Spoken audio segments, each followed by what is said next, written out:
Kashigaon police Thane येथे एका विवाहित महिलेने तिच्या पतीच्या भावाविरुद्ध आणि सासूविरुद्ध अश्लील शिवीगाळ व धमकी दिल्याप्रकरणी तक्रार दाखल केली आहे।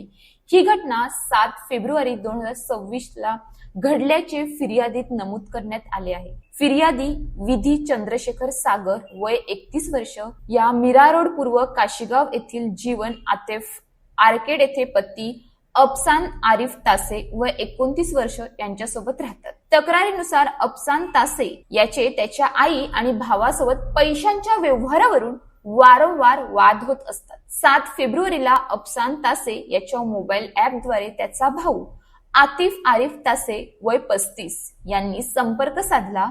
संभाषणादरम्यान पैशांच्या देवाणघेवाणावरून वाद झाला आणि त्यानंतर आतिफ तासे यांनी शिवीगाळ करण्यास सुरुवात केल्याचा आरोप आहे। फिर्यादीच्या म्हणण्यानुसार आतिफ तासे यांनी तिच्या विषयी व तिच्या अल्पवयीन मुलाबाबत अत्यंत अश्लील, अपमानास्पद आणि निंदनीय शब्दाचा वापर केला। तसेच ॲपवरून ऑडिओ कॉल व ऑडिओ संदेश पाठवून तिच्याविषयी अत्यंत अश्लील, अवमानकारक आणि चारित्र्यावर आक्षेप घेणारे शब्द वापरून तिच्या स्त्रीमनाला लज्जा उत्पन्न होईल असे वक्तव्य करण्यात आले। तसेच तिच्या पतीला जीवे मारण्याची धमकी तसेच विधी हिच्या हिंदू जाती धर्मावरून अपमानास्पद वक्तव्य केल्याची तक्रार दिली आहे। यासारखे शब्द वापरून तिच्या स्त्रीमनाला लज्जा उत्पन्न होईल असे वक्तव्य केल्याचे नमूद करण्यात आले आहे। ही घटना 7 फेब्रुवारीला घडली असून 8 फेब्रुवारीला देखील अशाच प्रकारचे ऑडिओ संदेश पाठवण्यात आल्याचे तक्रारीत म्हटले आहे।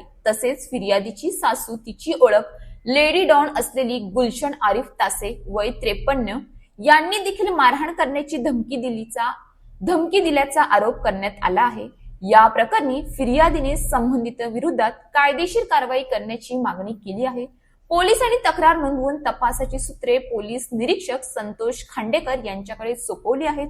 पुढील तपास सुरू असल्याची माहिती पोलिसांकडून देण्यात आली आहे। गुलशन तासे व आतिफ तासे याच्या विरोधातील हे पहिलेच प्रकरण नसून यापूर्वीही त्यांच्या संदर्भात अनेक तक्रारी झाल्याची माहिती समोर आली आहे। संबंधित प्रकरणामुळे परिसरातही चर्चा रंगू लागली आहे। कौटुंबिक वाद इतका चिघळला आहे की विधी सागर यांना अपमानास्पद वागणूक दिली जात असल्याचा आरोप करण्यात आला आहे। या प्रकरणात तक्रार दाखल करूनही संबंधितावर योग्य ती कारवाई का करण्यात येत नाही असा सवाल उपस्थित केला जात आहे।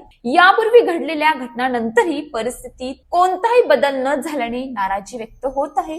संबंधित प्रकरणाची सखोल चौकशी करून दोषींवर कठोर कारवाई करावी अशी मागणी होत आहे। दरम्यान पोलीस प्रशासनाकडून या प्रकरणाची तपासणी सुरू असल्याची माहिती मिळत असून पुढील घडामोडीकडे सर्वांचे लक्ष लागले आहे। अशाच ताज्या बातम्यांसाठी आमच्या न्यूज पोलीस रिपोर्टर चॅनलला लगेच सबस्क्राईब करा आणि बेल आयकॉन दाबायला विसरू नका।